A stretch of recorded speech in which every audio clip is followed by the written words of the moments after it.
Hi, here's the Friedrich Ebert Foundation in Washington, DC.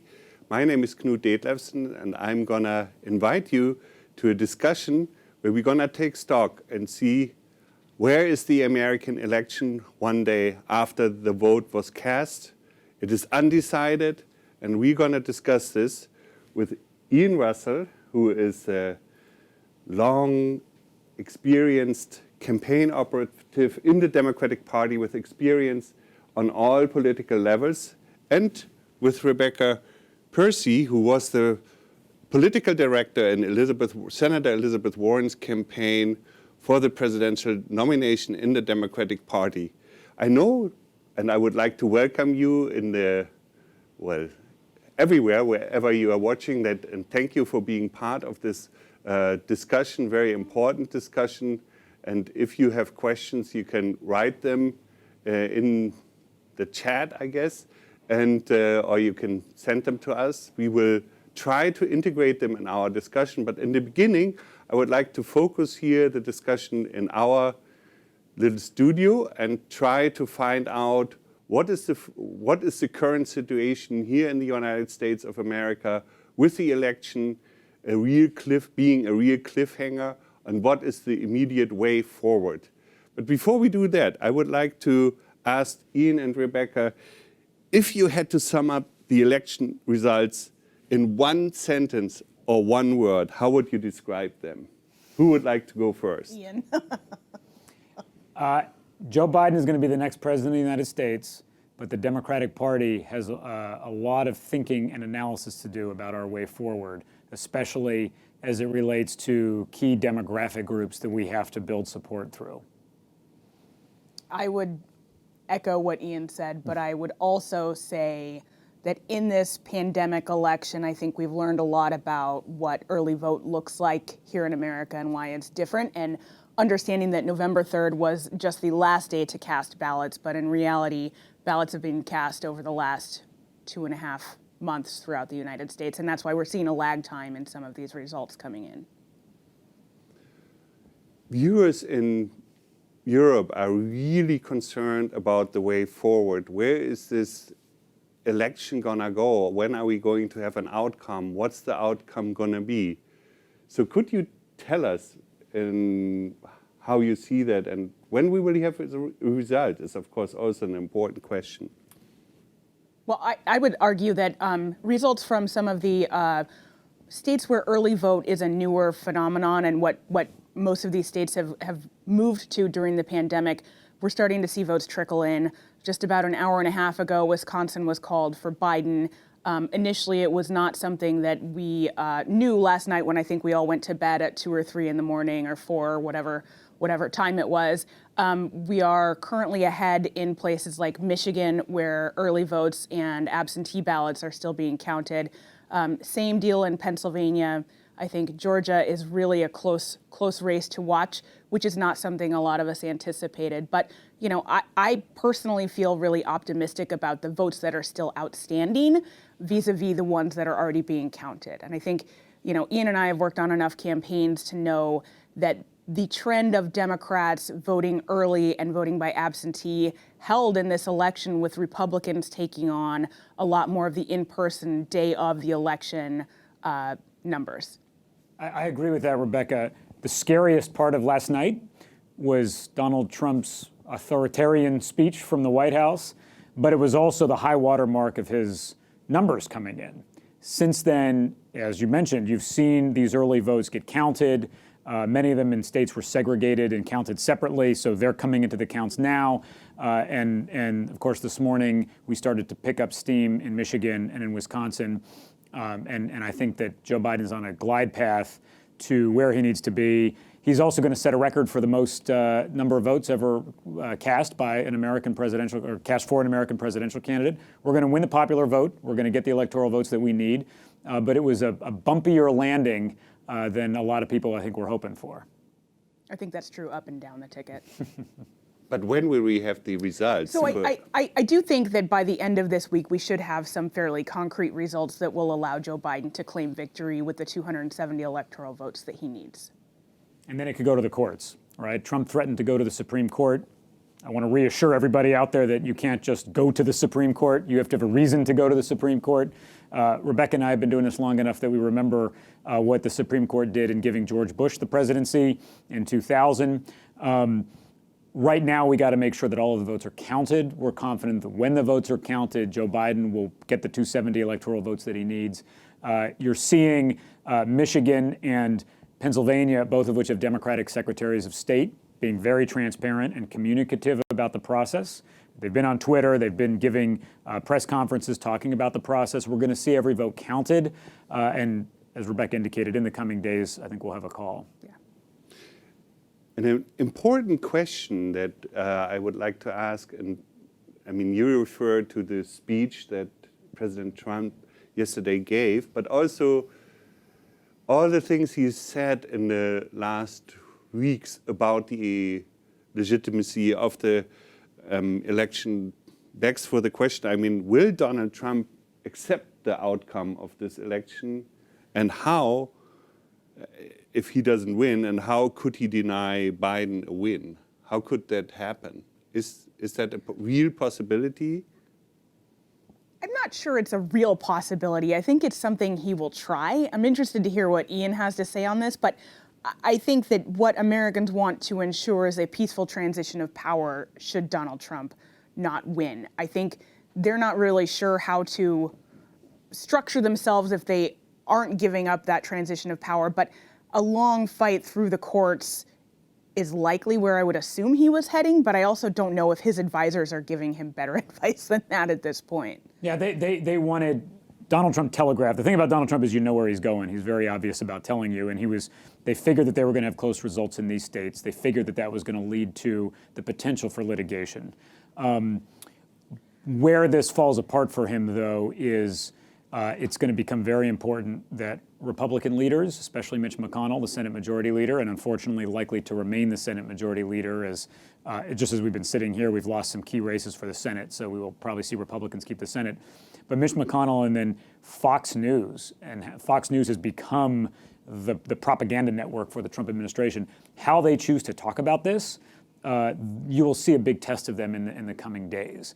We did not see the big across-the-board defeat of Trumpism that I think probably all of us wanted to see, a wholesale rejection of Trumpism. It's going to be more nuanced than that. But when he's out of legal options, he's out of legal options. Yeah, and I will say the Biden campaign was not unprepared for a situation like this. They're also ready to have lawyers go in and argue the cases in some of these closer states, especially where results may trigger a recount. So Wisconsin, I don't think is one of those. Michigan may be, Pennsylvania may be. I think North Carolina is on the verge of being a recount state, but same with Georgia. And so I think those are the places where the Biden campaign is really geared up to make sure that all votes are counted, but if Donald Trump goes to the courts, we're right there with him.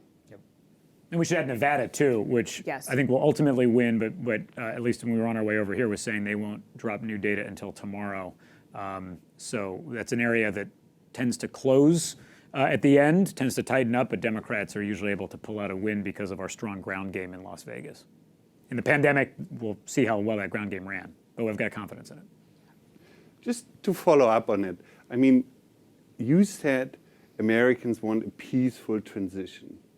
Do the supporters of Trump also want a peaceful transition if the result of the transition is Joe Biden being the president and the Democrats being in the White House? This is the challenge, and I mentioned Fox News for a reason, because for Trump voters, they're not getting their news from CNN or MSNBC or the evening news. They're watching Fox News, and Fox News has been telling them that Trump was doing well, Trump had momentum, Trump had car parades and boat parades and people in diners who supported him. And so for some Trump voters, this is actually a legitimately surprising thing to see the election slipping away from them. And so there'll be whiplash. They will be inclined to blame us. Trump has been fanning the flames of this already.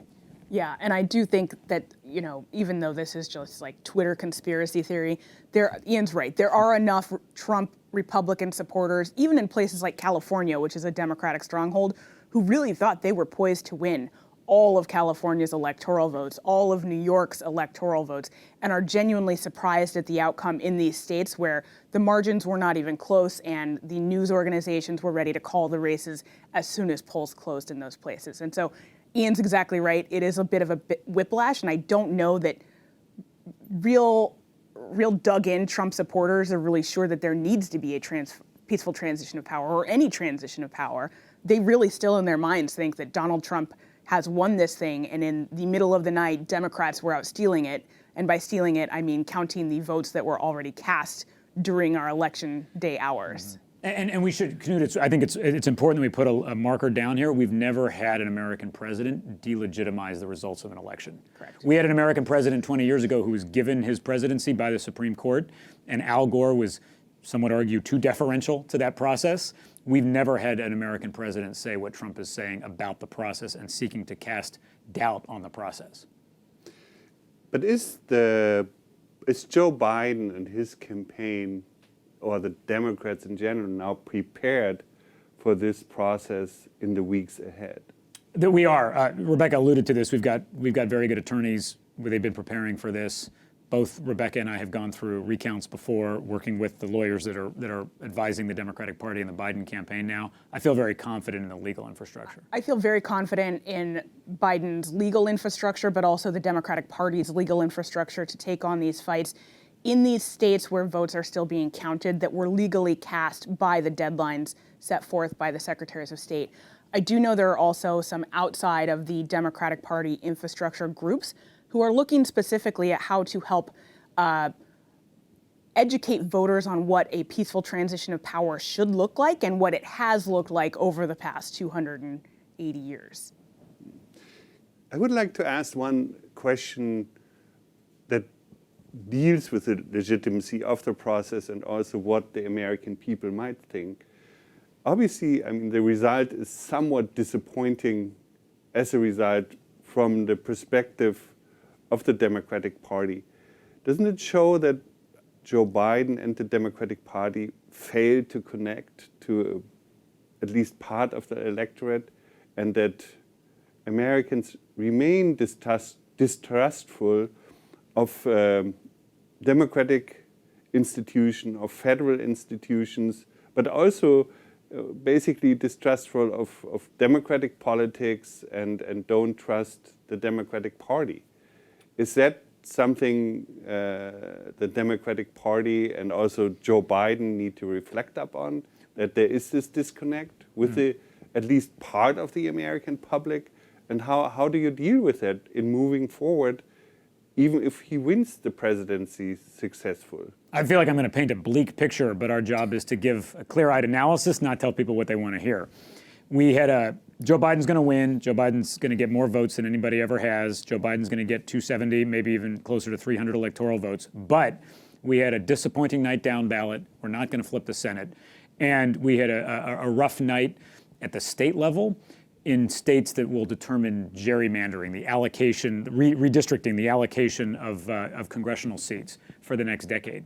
So we're coming into this with two challenges broadly: a messaging challenge to win back the voters that we've lost, and also a structural challenge to actually compete and win in congressional races and Senate races going forward, especially since Biden is likely to not be able to pass meaningful legislation without the support of Mitch McConnell and a Republican Senate. I will say, while I think I am probably disappointed and not alone in this, that we didn't get like 400 electoral votes for Joe Biden last night, I will take a win and be completely satisfied with that. Good point. I think that after January, when he's sworn in and there is a new cabinet and a new set of senators and people in the Congress, I do think it is worth a postmortem in the Democratic Party to figure out, where did we go wrong? Was it the polling? Was it the targeting? How do we talk to some of these Midwest voters that we thought were disaffected Trump voters, but now they are clearly still Trump voters? And we need to figure out what that psyche is and what that piece about Donald Trump, whether or not it's overt racism or the pandemic is fake, or what is the issue that drove them back to Trump after months and months of polling showing that Trump was on a very steady decline in much of the country. Yeah, Biden's victory will be good unless you were expecting him to track the polling and win by 8 to 10 points, in which case this is very disappointing. But this is a map that Hillary Clinton would have killed for. It's a map, and winning places like Arizona is something that even President Obama wasn't able to do. So context is important, but it's going to be incumbent on Joe Biden to make sure that the administration reflects progressive priorities and values, because getting things done legislatively is going to be very difficult. Well, having said that, in your view, what would be the 3 top priorities of a Biden presidency, or if it happens, you're ruling it out basically, of a Trump presidency? So I think Biden presidency needs to be getting the pandemic under control, which I think is both health-wise and economically for our country, to reopen safely schools, workplaces, the government, and reorganizing some of the departments that Trump has obliterated, some of the policies that he has obliterated, figuring out what we need to do to, what are we going to do with the Supreme Court? It's not a court packing situation, but it is a, how do we think about restructuring what this looks like for a democracy that is not what it was when they thought out what the Supreme Court would look like. And I also think healthcare is something that they're really going to have to think long and hard about, given the makeup of the new Supreme Court with the appointment of Amy Coney Barrett. And those two issues will collide next week, the healthcare and the Supreme Court, when the Supreme Court takes up a legal case backed by the Trump administration to throw out the Affordable Care Act. And it's based on technicalities. It should not even be as far as it is, but the right-leaning judiciary has gotten this case as far as it has. And there's a chance that they will strike down the Affordable Care Act, and a Republican Senate will prevent us from restoring some kind of healthcare legislation to people. So there are some really, really tough battles ahead. And even if, as we likely will, we survive that one, the Affordable Care Act survives that one, there's going to be challenges. Rebecca alluded to this. We're in a country that our Constitution was written by slave-owning aristocrats 200 some years ago. We need to update it for modern times. By 2040, 70% of the electorate will live in states that only have 30% of the Senate seats. We all knew that Joe Biden was going to get more votes. If you had asked any of us watching or here in the studio, we all knew yesterday morning that Joe Biden was going to get more votes. But the outcome of the election was in doubt because of an archaic system requiring him to get the votes in certain places, the Electoral College. And so America is going to have in the coming years, probably in decades, an accounting for its structures that just don't fit a multicultural republic of 300 plus million people. That's a whole conversation for another day, though. Well, of course, I mean, we will, I mean, if I may say like 2 words about the Friedrich Ebert Foundation, we are a European political foundation close to the social democratic political movement, and so we feel aligned with the Democratic Party. But of course, we are mainly a foundation that cares about functioning democracy. We are here to facilitate transatlantic dialogue, and this is why we are organizing this discussion, so that we can have a discussion about democracy in the US, and because that has, of course, global, it has global significance, and it does affect what's happening in Europe, because there are many, many political connections, and after all, I mean, the United States of America is the most powerful country of the world and is allied with the European countries, and there are many, many political connections on different levels. So that's why I would also like to ask a question about the Democratic Party and its possibilities in Parliament, because obviously it is a difficult situation with a Democratic majority in the House of Representatives, but as a majority of the Republican Party in the Senate. Mm-hmm. So what do you think? I mean, where will the future power center of the Democrats in the House be? Will it be with the progressive wing? Will it be with the moderate wing? Or will the power center of the Democratic Party in reality be in the White House? It's a good question, and I think we don't know the answer to it yet. One of the frustrating things about the down-ballot election returns last night is that no faction in the party could walk away with an airtight case for why their direction for the Democratic Party was better. Challengers to Republican incumbents that were backed by the progressive movement failed. Challengers to Republican incumbents who were backed by the moderates in the party, the establishment, also failed. So we don't really have a clear data point about electorally what we need to do in the short term. I think there was a ceasefire in the party since Joe Biden became the nominee and Senator Sanders and Senator Warren and the other primary candidates dropped out and unified around him earlier this year. There was a ceasefire because everybody understood that whether you were a moderate, whether you're a progressive, beating Trump is the most important thing. We social democrats can't have social democracy if there is no democracy. So we had to beat Donald Trump. That ceasefire is over. And the second that Joe Biden takes his hand off the Bible, I think probably even before then, you're going to see much before. Yeah, probably starting this afternoon, you're going to see the factions of the party, and Rebecca, you know many of them well, start to fight this out again. I actually think that Ian's exactly right, that the more progressive wings of the party have leaned in and done the work to make sure that Joe Biden is elected president, but there has been a policy ceasefire in pushing him towards some of the more progressive policies of Elizabeth Warren and Bernie Sanders. And I do think that as he's building out his administration and cabinet, you will start to see some of these social pressure campaigns with a lot of these groups who had a lot of skin in the game and a lot of people on the streets to ensure that he was elected go back to him and say, like, okay, you're our guy. Here's our policy. What are we doing? And how does it get done? And personnel. That could mean putting your former boss or another progressive champion in the cabinet, for example, making sure we're prioritizing having progressive voices around the table. Yeah, definitely. And the unity of the Democratic Party and the discipline was impressive. And unusual. Holding this it, coalition together was, of course, also something that was noticed for people that are interested in American politics.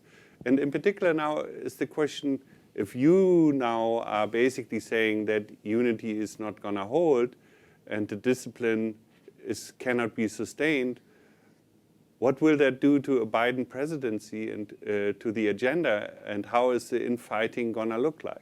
If you could allude to that briefly. I think we're faced by the challenge of Donald Trump has been trying to remake the Republican Party as a right-wing populist party.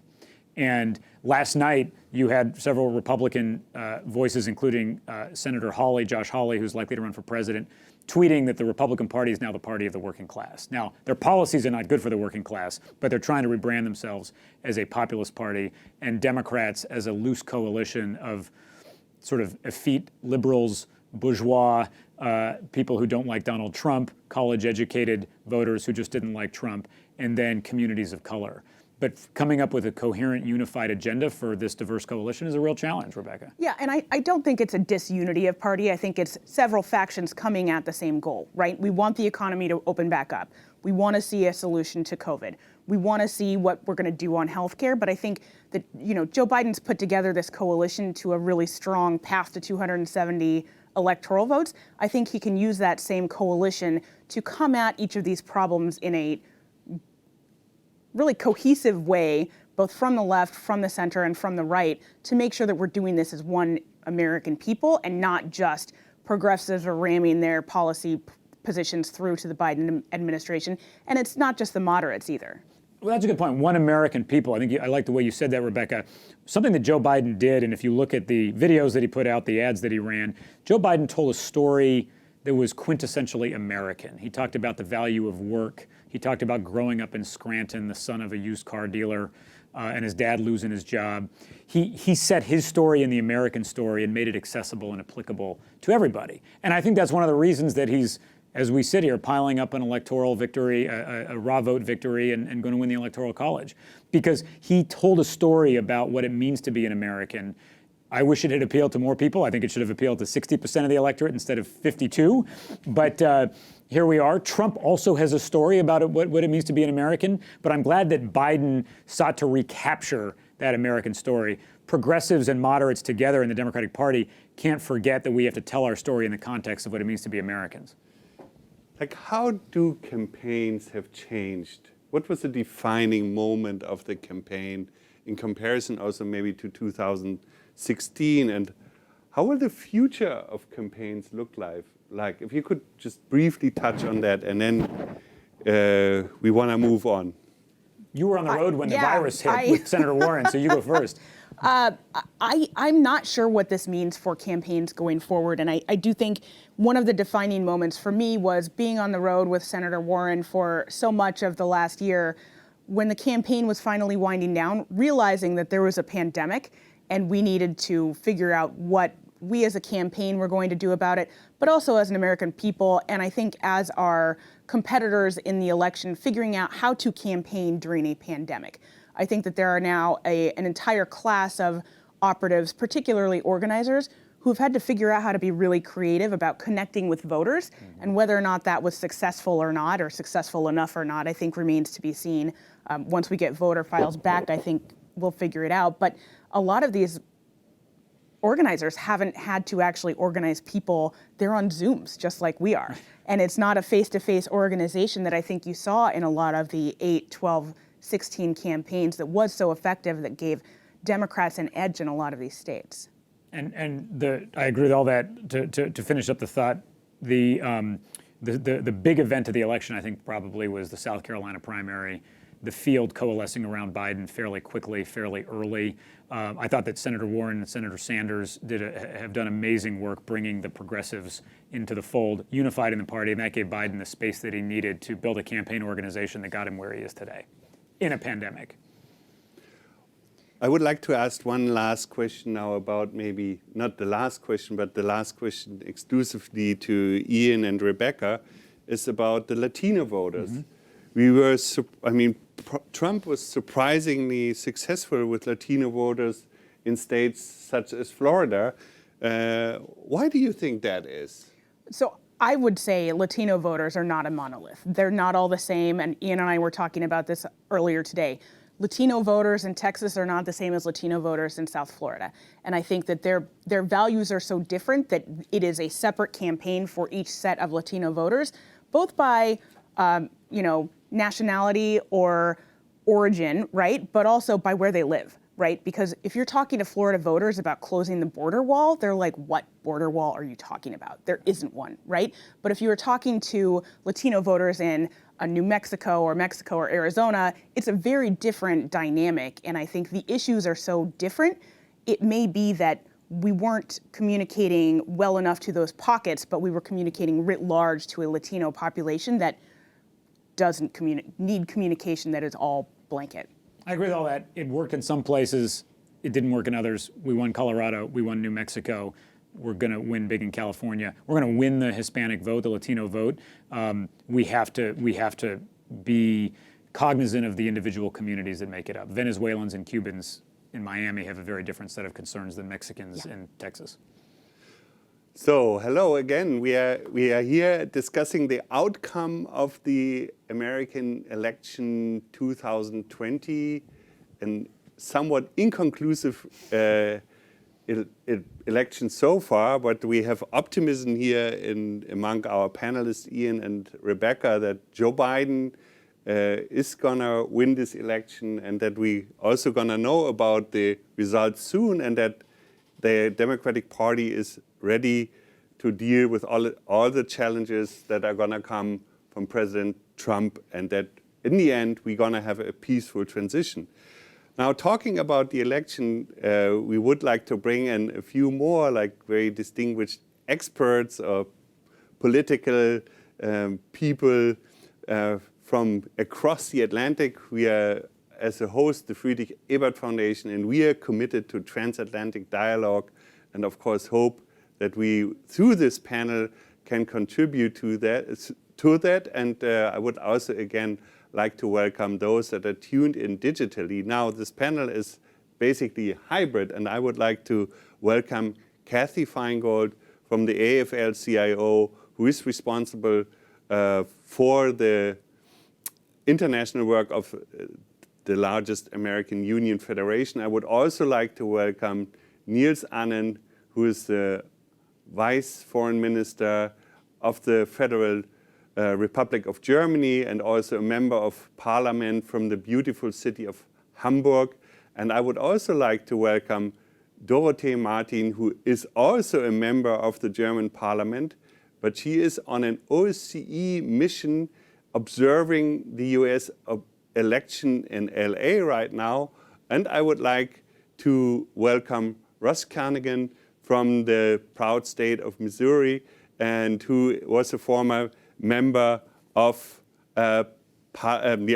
Congress, and we're gonna bring you into this discussion. Of course, you can also react to what has been said so far, but I would have also a few questions I would like to ask you, but you are of course free to also raise other aspects in the conversation that maybe I have not raised, or ask questions on your own. We have like half an hour left, and I hope this will be helpful to understand what's going on politically here on the ground. So Cathy, thank you for being with us today. And of course, I would like to talk with you about the labor vote.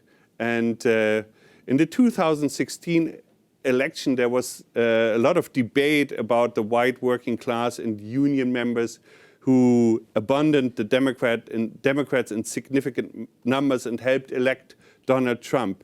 Did you see a different trend this year? And if so, why is that? Thanks so much. It's great to be here with everyone.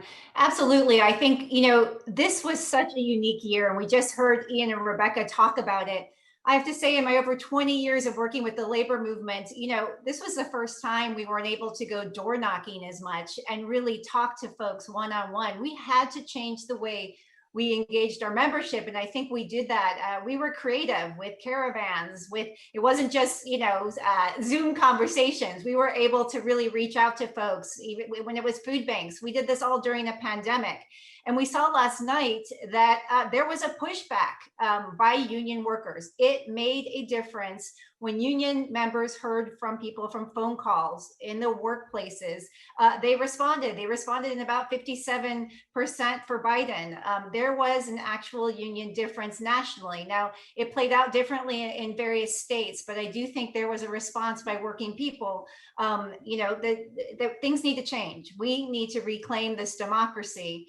And I want to add to the really good analysis that Ian and Rebecca gave, which is there is both going to be the pushback, there's the legal pieces to protecting our democracy, but there is also just the people taking to the streets that we have seen time and time again, peacefully, for the most part in this country, demanding a peaceful transition. We're hearing people today demand that every count be voted. People want to protect their democracy, the labor movement front and center.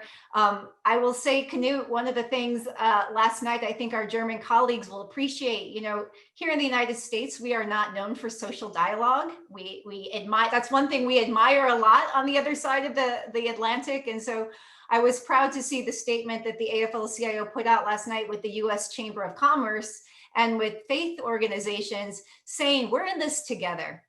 And this is a rare moment.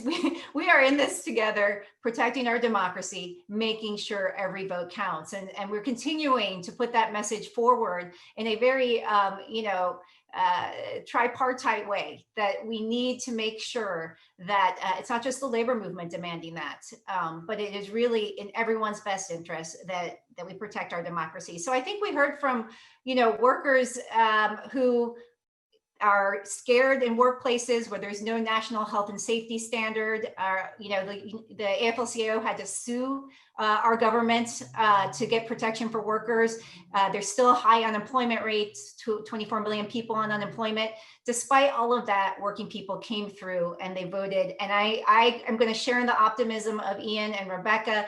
We're seeing a pushback. It's not as big as we wanted. We hoped for a much big blue tidal wave, but we are going to see Joe Biden in office. office, and working people will see and help shape a very new pro-worker agenda. Let us be clear, the Trump agenda is an anti-worker agenda. So we're going to stick with it and continue to fight to protect our democracy and see Biden into the presidency.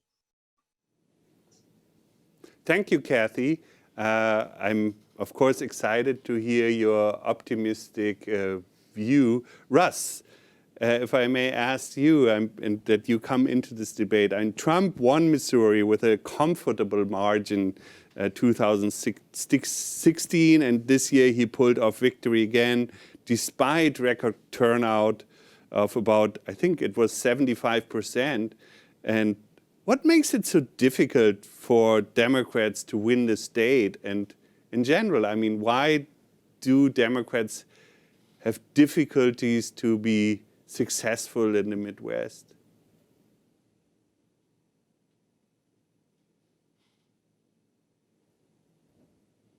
Russ, we cannot hear you. Unmute. Yeah, that's better. Thank you. It's great to be with you all. I'm from the state of Missouri, and like many other Midwestern states, we have some large and medium-sized cities, but then a lot of small towns and counties. So they're very diverse. And so the challenge is to put together coalitions. It's really a microcosm of the country to be able to connect with those rural voters that generally are more independent and self-reliant, and with those suburban voters that are different than the urban voters that are more diverse. And so that's really the challenge. But Donald Trump especially, but a lot of politics recently have really driven a wedge in our politics, made them more divisive, a bigger gap between the sides and more difficult to work together. So that's the overall challenge we have. But we've seen other Midwestern states, the upper Midwest especially, the Michigan, Minnesota, Wisconsin, that have all looking very good. For myself, I too am confident that the votes are going to come in to make Joe Biden president. Most of the states that are still close, with Biden either ahead by a little or behind by a little, the remaining votes tend to be from the urban areas that are more Democratic, and they tend to be from those early votes that are also trending largely Democratic. So that trajectory looks very good, very solid, and so I expect that to happen. But defeating Trump does not defeat Trumpism. And that's going to be a continuing challenge for all of us. And I think the last thing I want to say in the opening here, especially to our friends in Germany, I think the Trump presidency has really shown us that we need to look at our relations more broadly and in a more diverse way. That's not just about relationships with an administration, but also with Congress, with state governors, state legislators, mayors, and businesses, that really broaden and diversify these relationships, even if we have an administration that is difficult to work with. Thank you, Russ. I would like to bring him now, if you allow me, the transatlantic perspective. And Niels Annen is right now, I'm not sure, in Hamburg or in Berlin. He will enlighten us on that. But I mean, he has been watching the election. He has watched actually many elections. He has lived in the US, and he is now the Vice Minister for Foreign Affairs of the Federal Republic of Germany, and a friend. And so we would like to hear his perspective. I mean, how is the election being seen, not only in the foreign ministry, but in Germany, and what would you like to add to this debate, basically, about the state of the election? And how, I mean, the transatlantic relationship, in particular, the bilateral relationship between Germany and the US, was difficult. It was challenging in the last 4 years. And what do you expect from a possible Biden administration when it comes to the transatlantic relations? So, Niels, thank you very much for being with us. And I hope you can enlighten us on that. Well, Knut, thank you very much. And to everyone on the panel, it's great to see you. Russ, hope that you are doing fine. Yes. I cannot wait to see you in person again. Hopefully we can overcome that Corona crisis as soon as possible. And thanks to Knut and your team to putting this panel together, a great opportunity.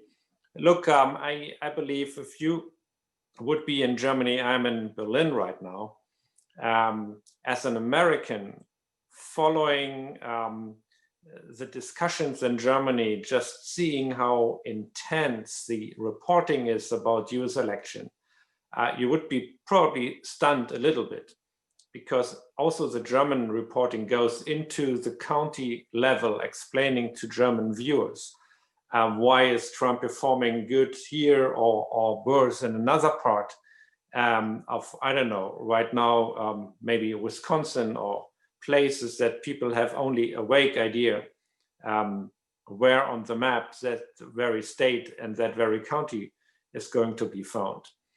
And with all respect, Congressman, I doubt that many of your compatriots would pay that much attention on how Dorot or I are going to do in our respective districts when we are going to the polls end of next year. So it shows you the German public really cares. And I believe that this is probably the most important election that we have no vote in right now. Why is that? Because the United States remains not only a friend and ally, but the greatest power on earth right now. And we are living in an increasingly difficult and challenging geopolitical environment. I don't want to change the subject here, Knut, but I mean, in both our countries, we have discussions about the role of China. We have global challenges, not only like the pandemic, but we have climate change, we have the fight against poverty, we have populism, not only in the United States and unfortunately also in my country, but that global populist wave shaping international relations, a huge and mounting pressure on the multilateral system. So where to turn to in times where the very idea of the West, our values and our democratic system is under pressure. So Knut perfectly correctly mentioned that the relationship between my country and the US administration has been very, very difficult. Let's be honest, it has been rough for years. We had many disputes, also in public, which is never good among allies. It's always good to have an open word, and we had that with previous administration, both Democratic and Republican, but this was different. And for whatever reason, Germany seems to have a place in the thinking of President Trump, and he attacked the chancellor, our political decisions, the political system, various times, even in the last days on the campaign trail. So there is a reaction towards this kind of aggressive posture also in the German public. And I don't believe that it comes as a surprise that every poll in Germany indicates that the big majority, overwhelming majority of Germans is crossing their fingers for Joe Biden. Well, Knut, that is, and you introduced me as the Minister of State or Vice Foreign Minister, that is not my job. So my job is to make sure that we find a way to restart our relationship. And that is necessary in the case that Mr. Biden wins, but also in the case that Mr. Trump wins a second term. And I believe it shouldn't be so hard to identify fields of common interest. I already mentioned some of them, including a common Western, better coordinated approach and strategy towards China. So it really is an important election for all of us.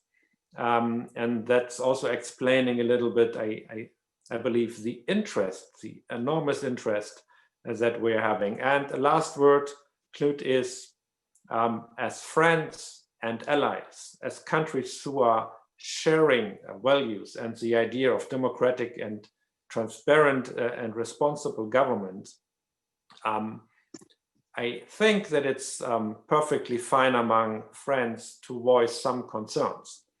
Also about the announcement of President Trump asking for the Supreme Court to step in.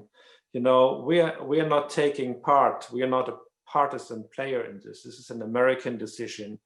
But what happens to the American democracy matters, and it matters also when it comes to the credibility of the community of democracy in the world, of, as we used to say before President Trump took office, the West. So that is also something where I believe first and foremost, of course, it's about the United States, the American voters, the American citizens, but it also has an impact on our own credibility. Knut, with that,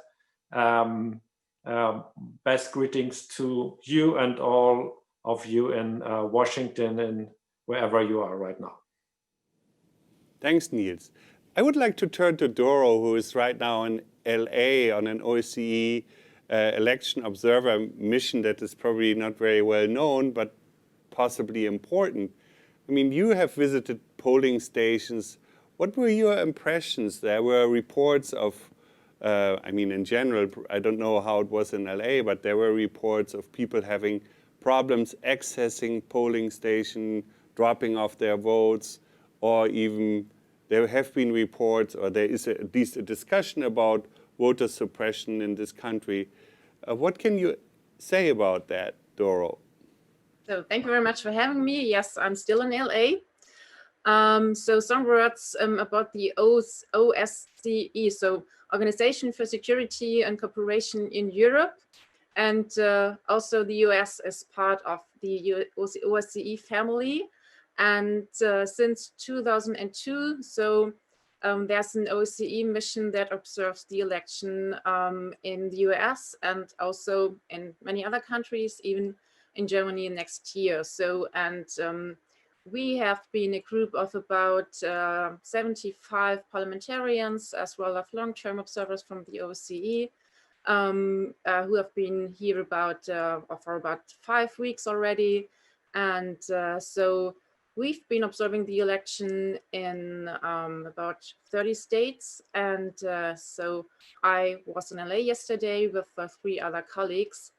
And I can only report positive things from the LA observing and from the California election results as well. So we never observed any political activity in or even around the polling stations. And we neither observed, so this is the LA observing any voter suppression. But we saw a very positive and a very relaxed atmosphere in all polling stations. And in several cases, there was even a kind of festive atmosphere. For example, there were some voter stations in the sports stadiums. We've been to the Dodger Stadium. There was live music. There was a band playing, cheerleading, and so on. So it was a kind of event for the voters. And according to the polling station staff, this relaxed atmosphere is also thanks to the massive amount of mail-in voting and early voting opportunities here in California and elsewhere in the country as well, which took away much of this kind of election day in-person voting stress and pressure. So we never saw any queues, so we never saw any suppression, we never saw any interfering. So in general, this was a very positive observing. The election system and the election processes here in Los Angeles, they're really good and really good functioning. Thanks, Doro. I would like to return to Rebecca and Ian. Like, since we had now also this international component, this transatlantic component of our conversation, I mean, you have been watching at your phone. I hope you still feel optimistic about the Biden presidency.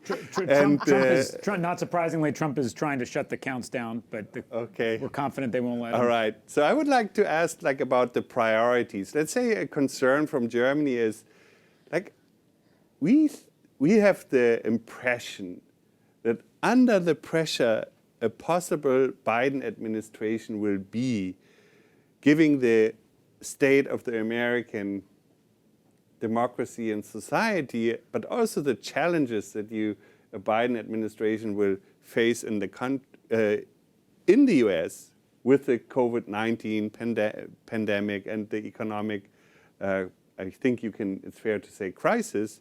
I mean, will the US completely turn inward, or will there be time also to reestablish international leadership, and where will the US turn to? I know that's a rather big question, but maybe you can say something to that I think would be interesting to learn a little bit more about, and of course we can also organize a whole discussion on that in the future, but like a few ideas would be helpful, I think, here. Yeah, I think you'll see Joe Biden lead the United States to turn back to our traditional alliances, back to the transatlantic relationship, especially with regards to Germany and the European Union. Biden is a fairly typical Democrat when it comes to his foreign policy.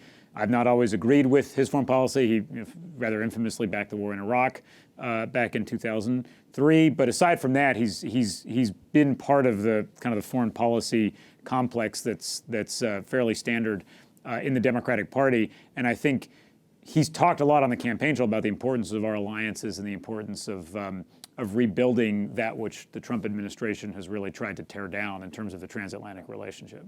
I think Ian is right, but Niels also said something that I think is really important, which is restarting the relationship with our foreign allies.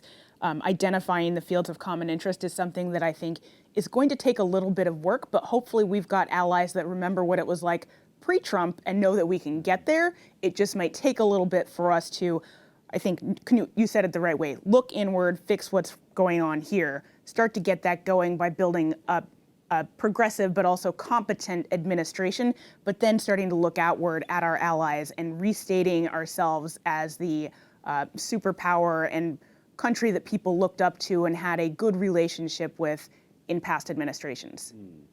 And we're dealing with the same challenges. I mean, right? Parts of Europe are in lockdown again from the virus. Mm-hmm. This is not a respecter of national borders. Yeah. If we can use maybe now we touched on very big topics, and I would like to come back maybe to the current situation and also the atmosphere. I mean, one thing that is surprising somewhat about the debate in the US, and how so maybe also about the debate has been shifted and how things are sometimes not called. How come that this country is up in arms over Russian fake news and Russian interference, but it doesn't really deal with the fact that, the president goes to Florida and tells lies about Joe Biden being a potential evil communist, and how come this is not a bigger debate? I mean, it's because it seems to be that it's somewhat effective and is leading people's decisions. And you could name other aspects of the political debate. I mean, that is something surprising. I could also maybe in more general say, discussing the second debate, presidential debate, everybody kind of said it was civil, but I'm not so sure if it was. So if you could speak about that. Well, it's crazy, right? And so I can't put my finger on an American population that does just that, where it's very focused on the small things like a civil debate, which it was not, but it was so much more civil in the grand scheme of things than the first presidential debate, which is where I think people really started to tune out and think that this is just ridiculous. And so the foreign interference is one thing, but I think that since 2016, we've seen so much sensational news that has desensitized the American public. And so the more ridiculous it is, the less likely it seems that people are believing it, but yet it's still happening. And so it's a question that I personally also struggle with, recognizing that these are my fellow Americans and are believing a lot of what Trump is telling them. and they still have the same vote that I do, right? That is the tough part of the American democracy to me, and I'm really interested in what Cathy or Russ or Ian might have to add to that. Cathy, I think you've really identified something that's important for us to understand better, because you're right. Donald Trump is known for his outrageous statements, and it's almost like many Americans are hooked on that. What was the crazy thing he said today? That made you forget about the crazy thing yesterday. And some people, there's a certain amount of fatigue from that.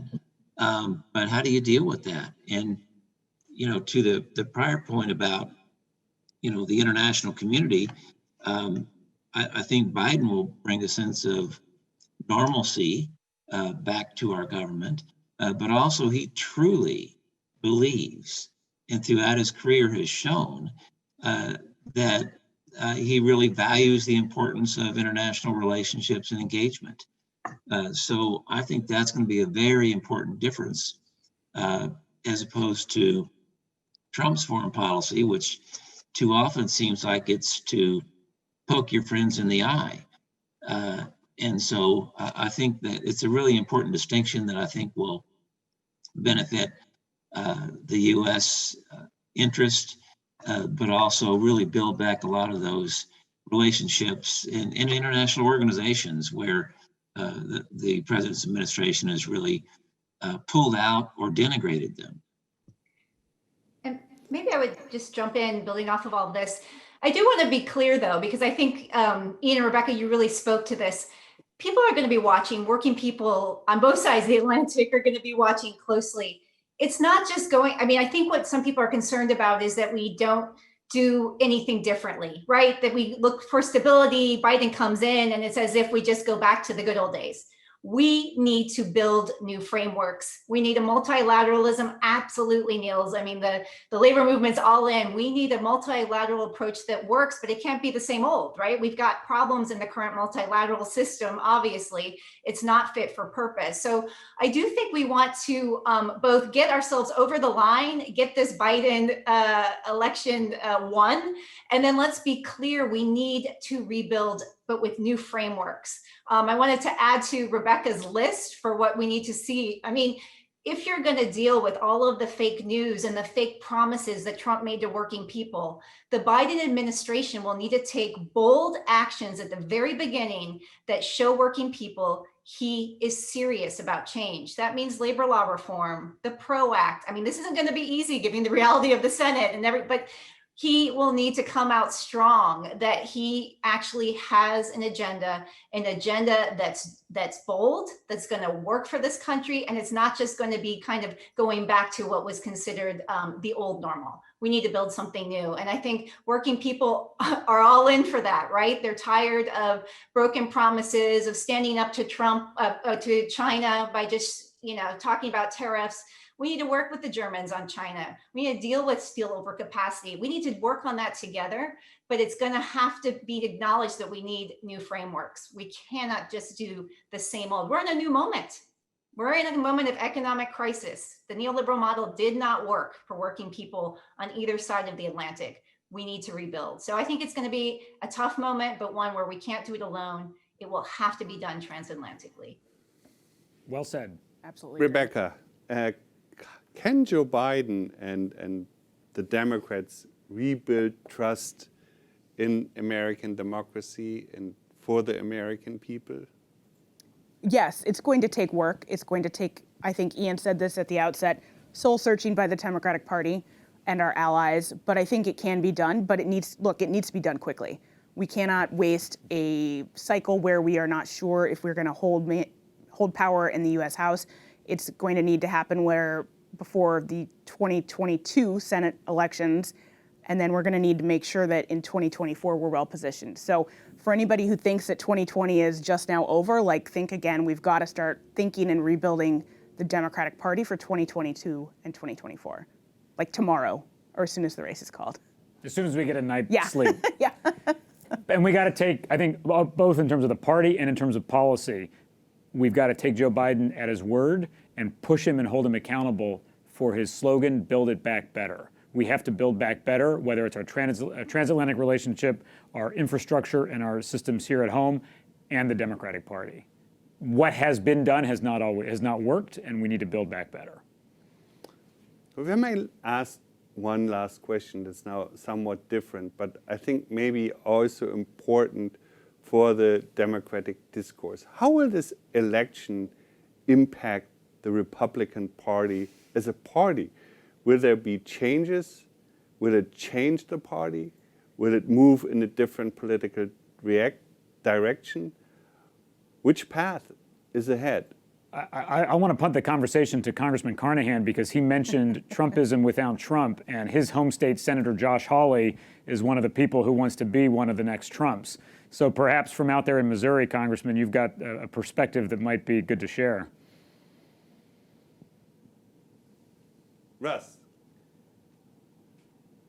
Yeah, certainly, I think post-Trump, there will be a reevaluation, a soul searching of what's left of the Republican Party, and what does that look like, and who are the emerging leaders? You know, Donald Trump has already famously said he was going to run in 2024 no matter what.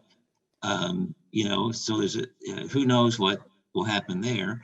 But there's a number of other emerging leaders, and you know that although a lot of Republican leaders won't say this out loud, they're concerned about the way Trump has acted and disrespected institutions and norms as well, and really thrown out the window long-held beliefs of the Republican Party.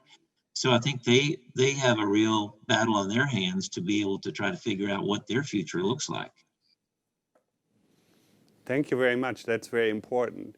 Maybe I can ask one last question to Doro and Niels. This panel has been, I mean, not only fairly optimistic, my colleagues in Berlin would say very optimistic by, well, outlining that Joe Biden is on the path to win the presidency, and the Democratic Party and Joe Biden are ready to the challenges that President Trump and the Republican Party are going to, well, put forward, the obstacles ahead, and that we're going to see a peaceful transition. So the question to Doro and Niels, is Germany, is Europe ready for President Joe Biden, and how will it welcome such a change? Niels. The quick answer is yes, I am optimistic. We, of course, had the debate, many experts, pundits, very cautiously reminding us that not every dispute will disappear with Joe Biden. But that was never the expectation that I had. We had disputes between Social Democratic Chancellor Helmut Schmidt and Democratic President Jimmy Carter. We had conflicts between Democratic and Republican presidents and with various governments here. We are different countries. We are friends and allies, but we have different interests.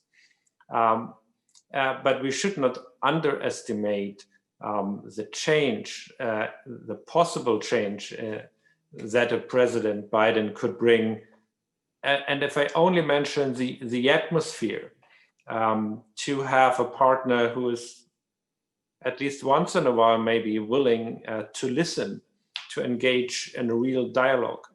And if I can just quote or tell you from my experience, you know, we have, of course, been engaging on my level, on the senior officials level, with various counterparts in the Trump administration. That's what we do. That is our job. But it was sometimes difficult to get real information about policy and process, because often those people were open-minded and constructive in our engagement, but not really part of the decision-making. So I believe that not waiting for a tweet, but having a policy process, that could make a real difference. Thank you very much. Doro, what's your view? So You have the last word.